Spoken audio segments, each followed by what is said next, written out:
Hey guys, want to make invoicing easy? Let's dive into Invoicefly. It's an app that helps you create and send invoices fast, perfect for freelancers and small businesses. First, download Invoicefly from your App Store. Open the app and tap Get Started to create an account using your Gmail, Google, or Apple account. Once you're in, go to Settings and Basic Info and log in. This is where you can add your business name, address, and logo. This info will automatically appear on your invoices. Tap the Create New Invoice button, add a new client by filling in their name, email, and address.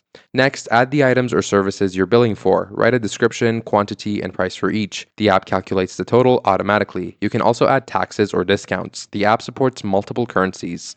Personalize your invoice with a logo and colors, add payment terms if needed, and once you're happy with it, tap Save. You can then send it directly to your client by email or share a PDF. Invoicefly lets you track which invoices are paid, overdue, or pending. You can also send payment reminders to clients. The app supports online payments through Stripe or PayPal so clients can pay directly from the invoice. When you receive a payment, record it in the app. Invoicefly also helps with estimates, expense tracking, and reports. It keeps all your clients' info in one place. That's it, guys. Invoicefly simplifies invoicing so you can focus on your business.